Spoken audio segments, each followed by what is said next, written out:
Hi, my name is Van Gato. I'm here with Coach Malachi Allgood, and we are discussing cross country for the last time. It's a little bittersweet, a little sentimental. You gonna cry? Maybe just in my room. So, in your previous meet, you had numerous PRs, 9 runners PR during this race. How do you feel when your runners in these pivotal moments really step up? Honestly, it's great to see. It's nice to see that they they're able to progress, and I think that just between this year and last year, we had a lot of returners, but this year it's a completely new team. I think that the mindset is very different, and I think they're really starting to see the results of their work, and that's translating into their mindset moving into track as well.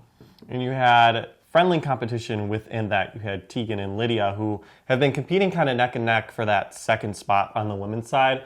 PR, both. How do you feel that friendly competition played into their final run this year? It was great to see. It was nice to see that they only finished about 0.2 of a second off of each other. Tegan was able to maintain this number 2 spot for the end of the season. But Lydia made a huge jump, and it's awesome that I was able to stick her with an upperclassman, kind of give her somebody to look up to or down to because she's about 6 inches taller than Tegan. But it's great when you get to have those training partners built in and you get to push each other and progress together, and that's going to really set the stage for inevitably when Tegan graduates and then Lydia is an upperclassman herself. And you had Ariel Martinez, who PR'd. She was all conference.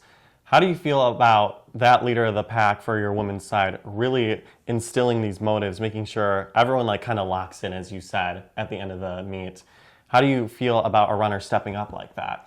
So her and I just had our one-on-one meeting for kind of our mid-year between cross and track, and I told her that I was super happy with the progress that she'd made, and truthfully, I just see her carry herself a little differently now. I think it's nice to see her sort of step up and really just take on that role and then be a positive example, whether it's by talking through a practice, being open with the coaching and the training, or just simply doing and just, lead by example. And on the men's side, you had Mauricio, who's coming towards the end of his career as a Cougar.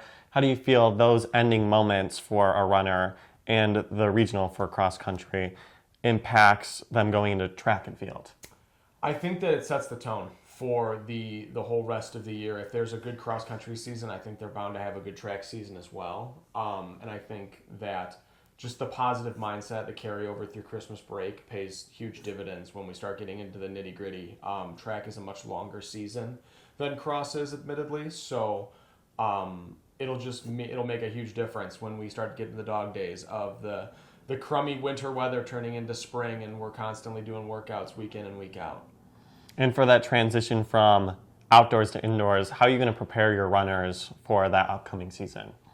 A little bit of recovery. You got to make sure that you're taking care of the body. If it's giving you something that is not so positive, you got to make sure that you accommodate. And just listening. I talk a lot about the call and response with the students in the training, and just making sure that what I'm giving to them as training isn't setting them back. And we keep reiterating this huge weekend your runners had, but for on the mentality side, what did you tell your runners right before they started on that start line to prepare themselves for this battle that they were about to take on? The first thing was last one, fast one. Just trying to finish strong. Wartburg's cross-country course is admittedly a very fast course, and I think that played a huge role into their mindsets going in knowing that. The weather, we've talked about previous weeks, has always been a huge factor for me. I always look more positively when it's sub 50 degrees outside, and just making sure they end everything on a high note. Mm-hmm. And now with cross country coming to an end, what are you looking for your upcoming recruits? What type of runners are you looking for? What culture? So the people watching know what the cross country team is all about. Oh gosh, you're gonna know. So admittedly, I'm a little bit of a weird guy. I'm a huge culture guy as a coach. I kind of embody the distance personality otherwise, but I just want people who want to show up, they want to work hard, and they want to be a part of something a little bit bigger. In my eyes, there's not really a reason that we can't have a very pivotal running program being where we are in the Chicagoland area and just moving forward. And do you have any final thoughts for all your runners and all the watchers out there for their season? I want everybody to know that Van Gato and I are the best of friends, regardless of how much I always messed with him. Coverage for all sports can be found at cucougars.com. My name has been Van Gato, and this has been Coach Malachi for the last time.